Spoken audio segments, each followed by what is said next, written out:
¿Es lucha?, preguntó Jake. Rolando asintió y se llevó un dedo a los labios. Oyó débiles gritos, un estrépito que sonó como la caída de un objeto enorme y, naturalmente, los tambores.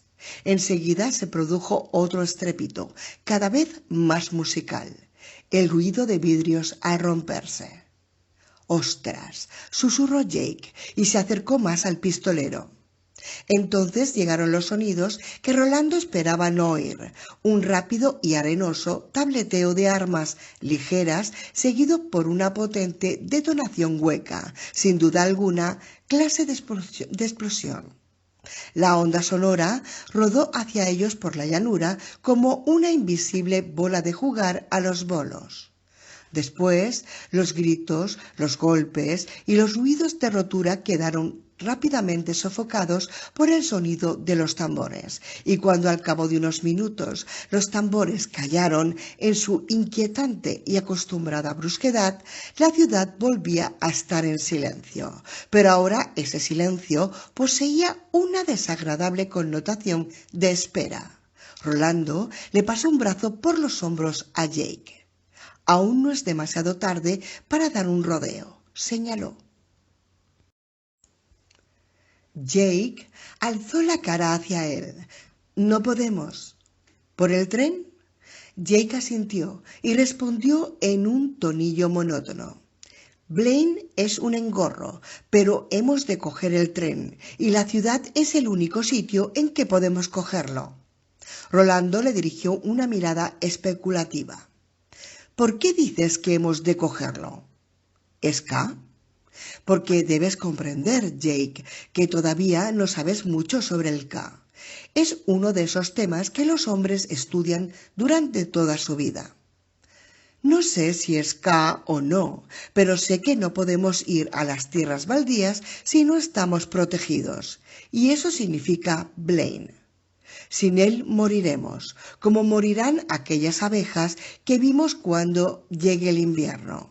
Necesitamos protección, porque las tierras baldías son tóxicas». «¿Cómo sabes esas cosas?». «No lo sé», replicó Jake, casi exasperado, «pero lo sé». «De acuerdo», dijo Rolando sin alterarse. Se volvió de nuevo hacia Lud. «Pero tendremos que ser muy cautelosos. Es lamentable que todavía les quede pólvora. Si tienen eso, quizá tengan otras cosas aún más potentes. Dudo que sepan cómo utilizarlas, pero eso solo incrementa el riesgo. Podrían excitarse demasiado y enviarnos a todos al infierno». «Erno», dijo una voz grave a sus espaldas. Se giraron los dos y vieron a Acho sentado junto a la carretera, observándolos. 8. Aquel mismo día llegaron a una nueva carretera que se proyectaba desde el oeste hacia ellos y se unía a la que venían siguiendo. A partir de aquel punto, la gran carretera, ahora mucho más ancha y dividida en dos partes por una mediana de piedra oscura pulimentada, empezaba a hundirse, y los taludes de hormigón agrietado que se alzaban a ambos lados suscitaban en los peregrinos una claustrofóbica sensación de encierro. Hicieron alto en un lugar donde había sido demolido uno de aquellos diques de hormigón, ofreciéndoles una consoladora vista de la llanura abierta, e hicieron una comida ligera e insatisfactoria. «¿Por qué crees que construyeron la carretera así hundida, Eddie?», preguntó Jake. «¿Por qué la construyeron así a propósito, no?». Eddie miró hacia la abertura del hormigón, que permitía ver una llanura tan regular como siempre, y asintió con un gesto. «Entonces, ¿por qué lo hicieron?». «No sé, campeón», respondió Eddie, pero en su fuero interno creía saberlo. Miró a Rolando de soslayo y barruntó que él también lo sabía. La carretera hundida que conducía al puente constituía una medida defensiva, Una tropa situada en lo alto de los taludes de hormigón dominaría dos reductos cuidadosamente diseñados. Si a los defensores no les gustaba el aspecto de los que se acercaban a Luz por la gran carretera, podían hacer llover destrucción sobre ellos. —¿Seguro que no lo sabes? —insistió Jake. Eddie le sonrió e intentó dejar de imaginar que en aquel mismo instante había un chiflado escondido allá arriba, dispuesto a hacer rodar una gran bomba oxidada por una de aquellas rampas de hormigón medio desmoronado. —Ni idea —le aseguró.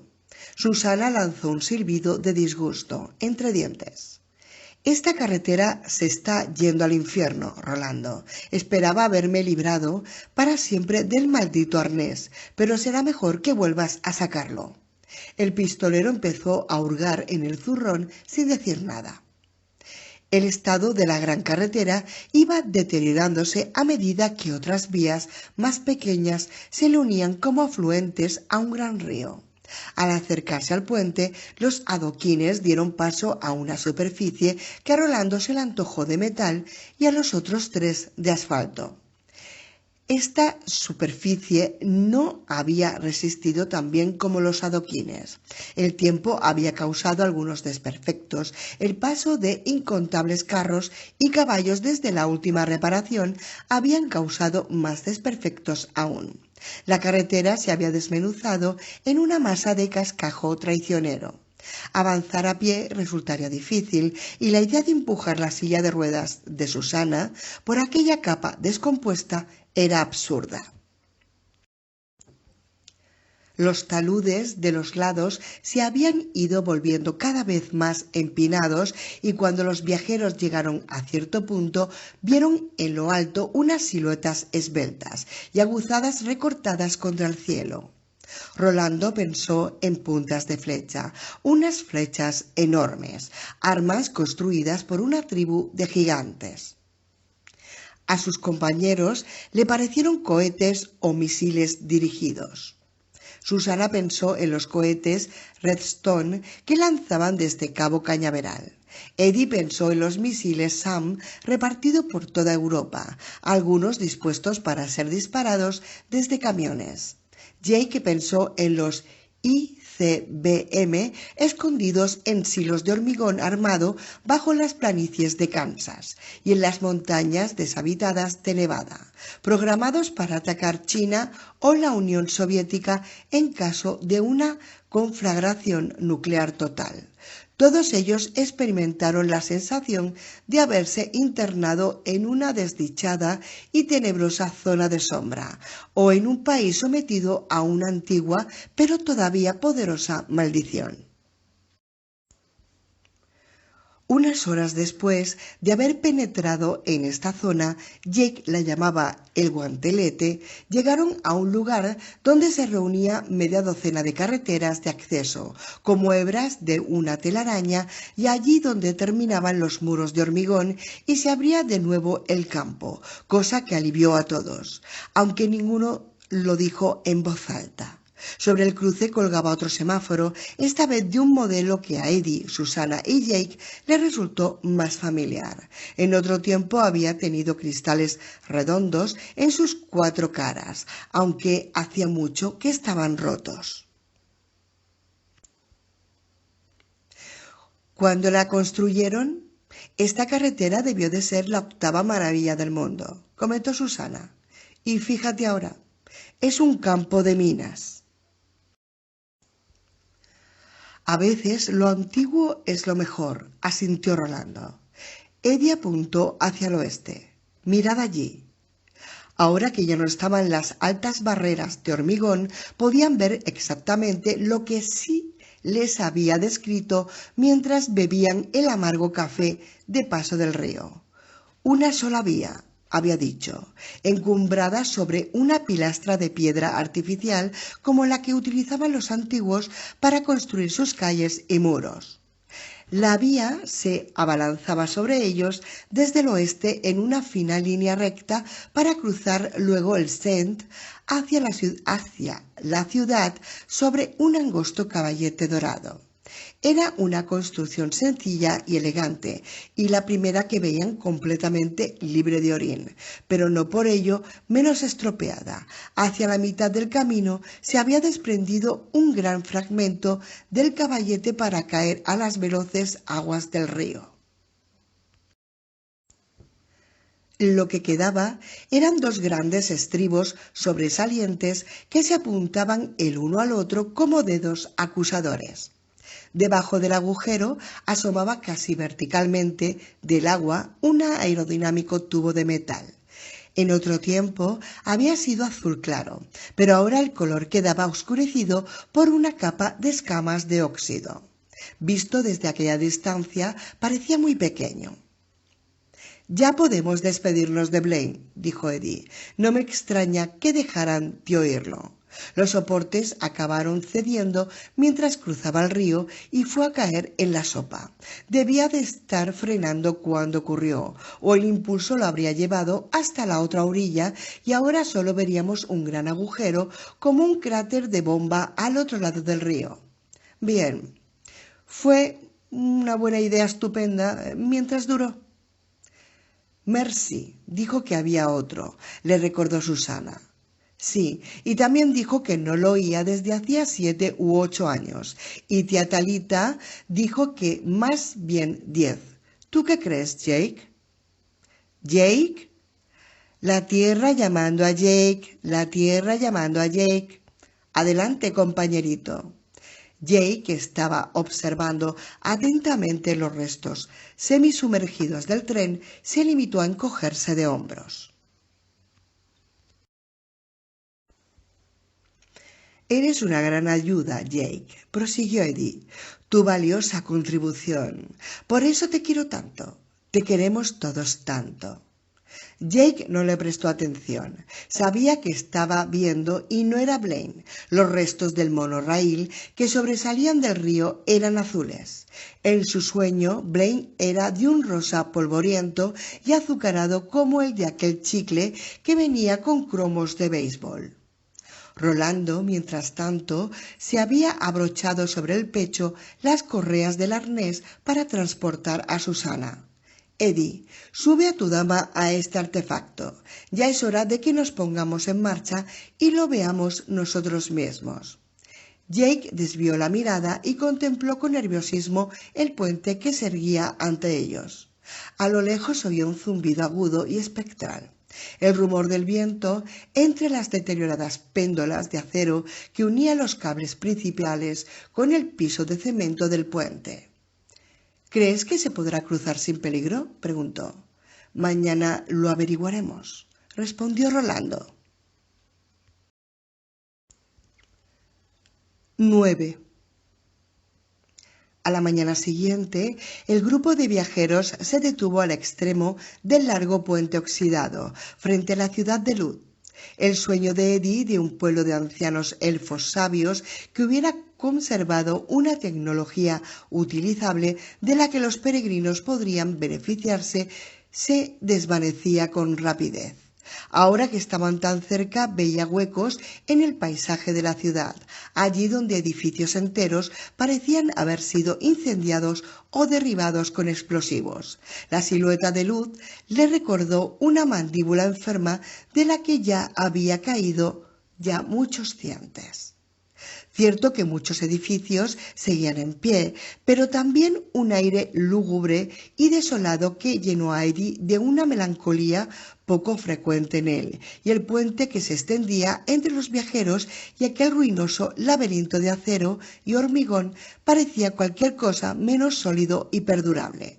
Las péndolas verticales de la izquierda colgaban flojas, las que quedaban a la derecha casi aullaban de tensión. El piso estaba compuesto por módulos, una serie de cajas huecas de hormigón en forma de trapezoide. Algunas se habían desplazado hacia arriba y mostraban su vacío interior. Otras estaban torcidas. Muchas de estas solo estaban agrietadas, pero otras se habían roto y presentaban huecos lo bastante grandes para tragarse un camión grande. Allí donde se había roto también el fondo de la caja, además de la cara superior, podía verse la orilla cenagosa y el agua verde grisácea del Sent.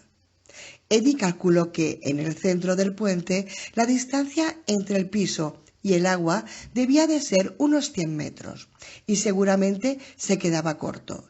Eddie contempló los enormes cajones de hormigón donde estaban anclados los cables principales y le pareció que el de al lado derecho del puente estaba parcialmente arrancado del suelo, pero consideró que sería mejor no comentárselo a los demás, pues ya era bastante malo que el puente se balanceara, lenta pero perceptiblemente de un lado a otro. Solo mirarlo le producía mareos.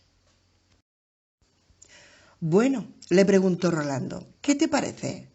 Rolando apuntó hacia el lado derecho del puente. Había una pasarela ladeada como de 1,5 metros de anchura.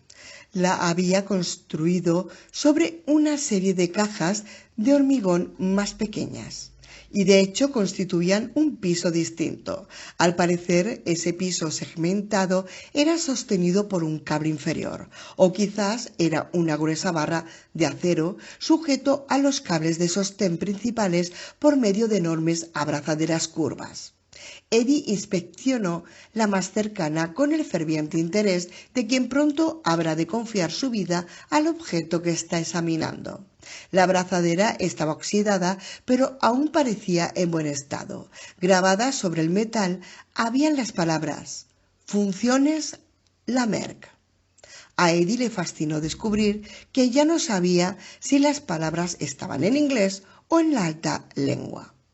«Creo que podemos ir por ahí», sugirió Rolando. «Solo hay un sitio malo, ¿lo ves?» «Sí, resulta difícil no verlo». Era muy posible que el puente, que medía más de 1 kilómetro de longitud, no hubiese recibido el mantenimiento adecuado desde hacía más de 1000 años, pero a Rolando le pareció que el auténtico deterioro no debía de haber empezado hasta unos 50 años atrás. A medida que se rompían las péndolas de la derecha, el puente se ladeaba cada vez más a la izquierda. La mayor torsión se daba en el centro del puente, entre las dos torres de sostén de más de 100 metros de altura. Allí donde la fuerza de torsión era más intensa, se había abierto en el piso un gran agujero en forma de ojo. En la pasarela el hueco era más pequeño, pero aún así habían caído al Sen al menos 2 módulos de hormigón contiguos, dejando una abertura de unos 7 u 8 metros.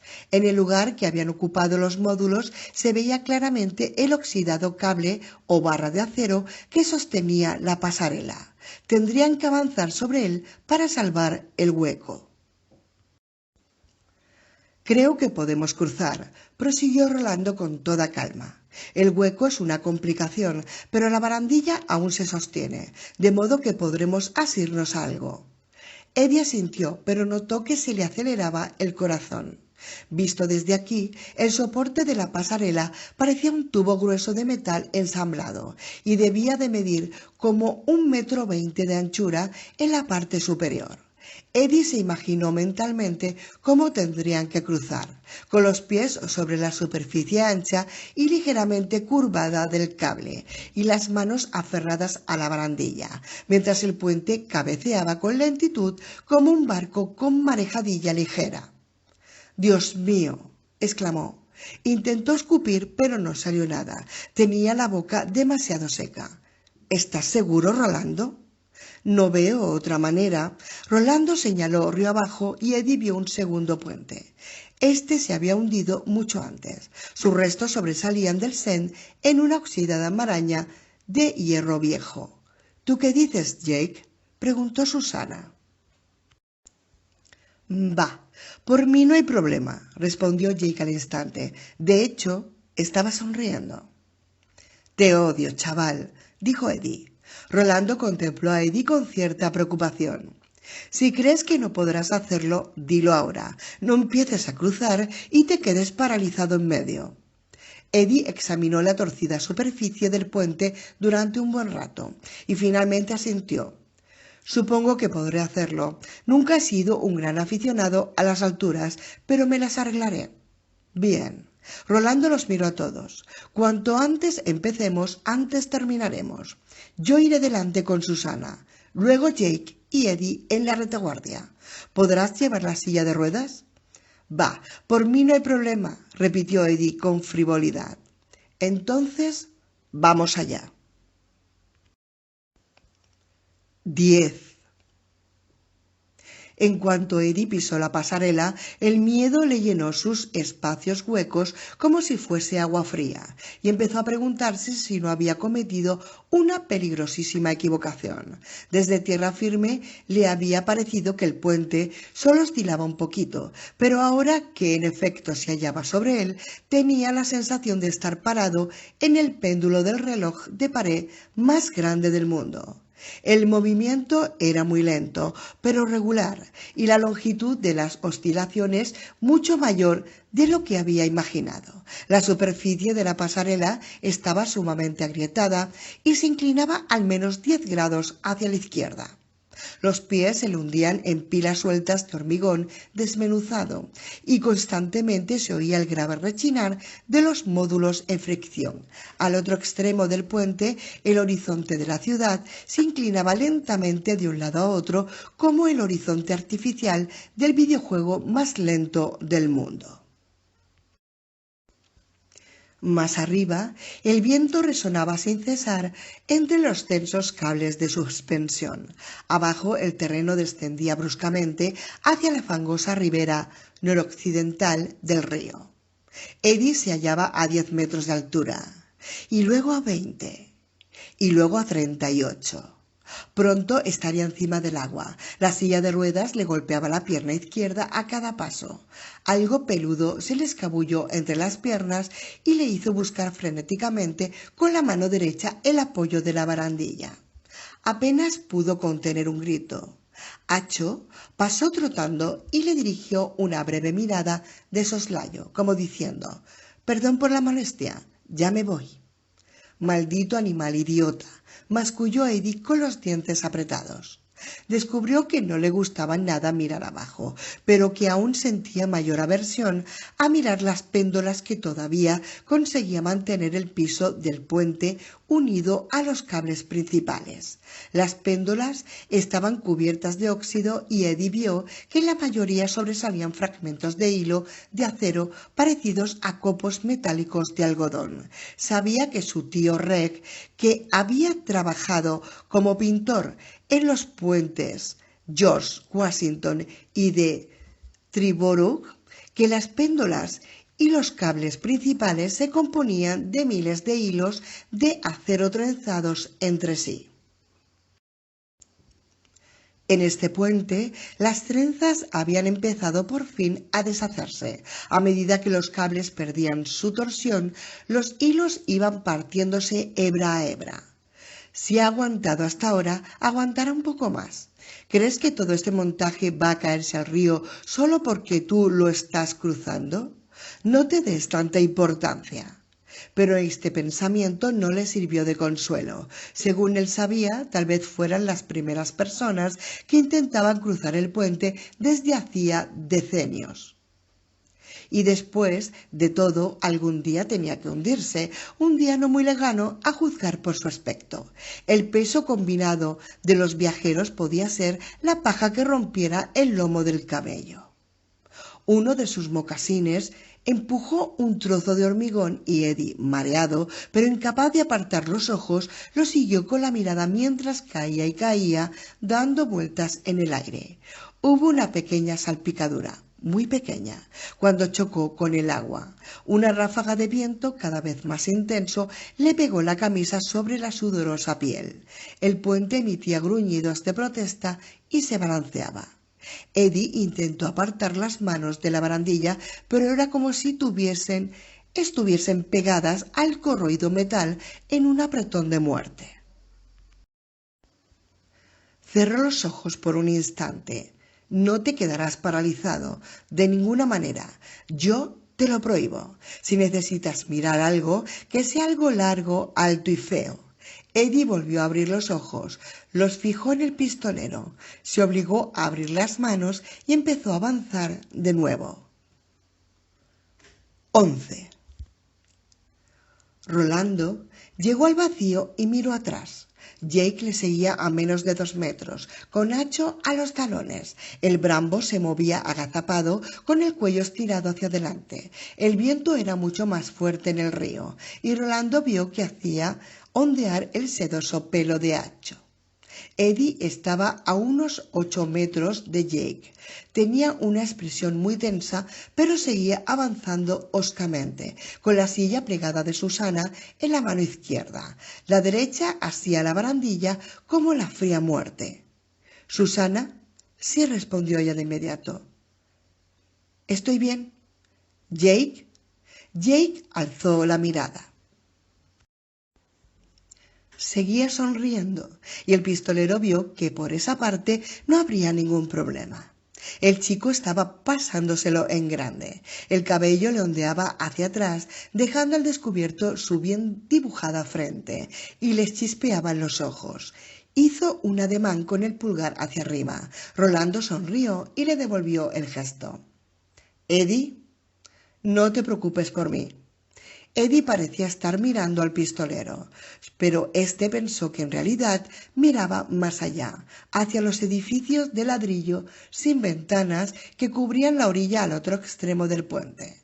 Bien estaba, en vista de su evidente miedo a las alturas.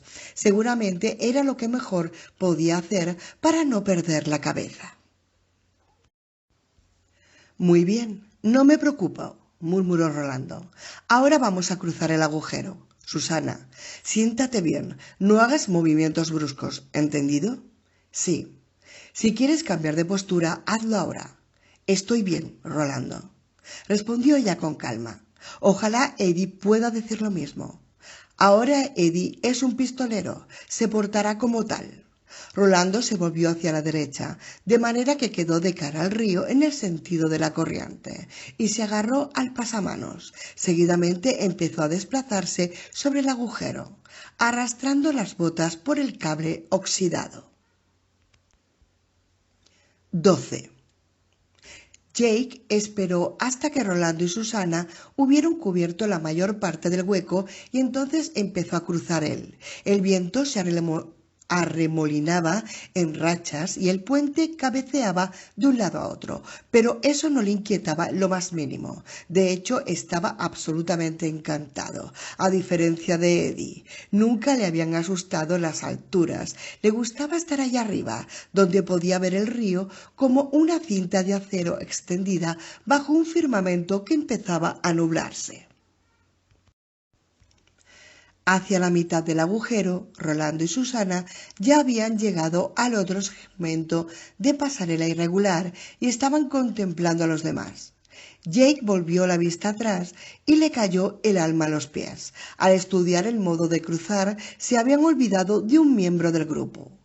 Acho estaba agazapado, inmóvil y claramente aterrorizado, al borde del agujero en la pasarela, olisqueando el lugar donde terminaba el hormigón y proseguía el oxidado soporte curvado.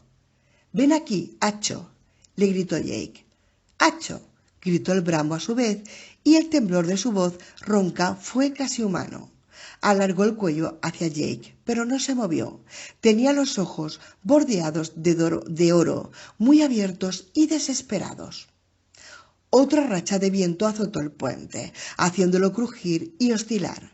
Algo sonó junto a la cabeza de Jake, el sonido de una cuerda de guitarra que se había ido tensando hasta romperse. Un hilo de acero se había desprendido de la péndola vertical más cercana, casi arañándole la mejilla. A unos 3 metros de distancia, Acho seguía agazapado lastimosamente con los ojos fijos en Jake. «¡Vamos!», gritó Rolando. «El viento arrecia. Sigue adelante, Jake». «No sin Acho». Jake empezó a retroceder. Antes de que hubiera podido dar más de 2 pasos, Hacho pisó cautelosamente la barra de sostén. Tenía las patas muy rígidas y las uñas resbalaban sobre la redondeada superficie de metal. Eddie se encontraba ya detrás mismo del Brambo, sintiéndose desvalido y muerto de miedo. Muy bien, Hacho, le animó Jake. Ven conmigo. Hacho, Hacho. Aque, aque, gritó el Brambo y empezó a trotar con rapidez sobre la barra. Casi había llegado a Jake cuando el viento traidor sopló de nuevo. El puente osciló. Las uñas de Hacho arañaron frenéticamente la barra de sostén en busca de un asidero, pero no lo había. Sus cuartos traseros se deslizaron hacia el borde y cayeron al vacío. Intentó sujetarse con las patas delanteras, pero no había nada a lo que sujetarse. Sus patas traseras se agitaban desesperadamente en el aire. Jake soltó la barandilla y saltó hacia él, incapaz de ver otra cosa que aquellos ojos bordeados de oro. ¡No, Jake!, gritaron Eddie y Rolando al unísono, cada uno desde su lado del agujero, demasiado apartados para hacer nada más que mirar. Jake chocó con el pecho y el abdomen contra el cable. La mochila le rebotó sobre los omóplatos y oyó entrechocar los dientes con el ruido de una bola de billar al dispersar la formación en la primera tirada. Hubo otra racha de viento. Jake se dejó llevar por ella. Pasó el brazo derecho sobre la barra de sostén y extendió el izquierdo hacia Hacho mientras caía al vacío. El Brambo empezó a caer y en el último momento cerró las mandíbulas sobre la mano extendida de Jake. El dolor fue instantáneo y agudísimo. Jake chilló, pero permaneció sujeto, la cabeza gacha, el brazo derecho prendido a la barra, las rodillas muy apretadas contra su rugosa superficie. Hacho se balanceaba suspendido de su mano izquierda como un acróbata de circo, mirando hacia el alto con sus ojos rodeados de oro, y Jake alzó a su propia sangre chorreando en finos hilillos por los costados de la cabeza del Brambo. Entonces hubo otra ráfaga de viento y Jake empezó a resbalar. 13. El miedo abandonó de pronto a Eddie para dar paso a aquella extraña pero bienvenida frialdad. Arrojó la silla de ruedas al cemento agrietado y corrió ágilmente por el cable del sostén sin molestarse en utilizar la barandilla. Jake colgaba cabeza abajo sobre el vacío, con Hacho balanceándose al extremo de su mano izquierda como un péndulo peludo, y la mano derecha estaba resbalando. Eddie abrió las piernas para caer sentada a horcajadas. Los testículos indefensos le quedaron dolorosamente aplastados bajo la pelvis, pero de momento incluso este penetrante dolor era una noticia de un país lejano. Cogió a Jake por el cabello con una mano y una correa de su mochila con la otra. Se sintió resbalar hacia afuera y por un instante de pesadilla creyó que iban a caer los tres en cadena. Le soltó el pelo a Jake y aseguró la presa sobre la correa de la mochila, rezando porque el chico no la hubiera comprado en una de esas tiendas de artículos baratos. Agitó la mano libre en el aire, en busca de la barandilla. Tras un lapso interminable en el que su deslizamiento conjunto no cesó, dio con la barandilla y se aferró a ella. «Rolando», gritó con todas sus fuerzas, «me vendría bien un poco de ayuda». Pero Rolando ya estaba a su lado, con Susana todavía a la espalda. Cuando el pistolero se agachó, ella le echó los brazos al cuello para no salir despedida del arnés con la cabeza por delante. El pistolero pasó un brazo en torno al pecho de Jake y lo izó. Cuando volvió a tener los pies bien plantados en la barra de soporte, Jake rodeó el cuerpo tembloroso de Hacho con el brazo derecho. La mano izquierda era una agonía de fuego y de hielo.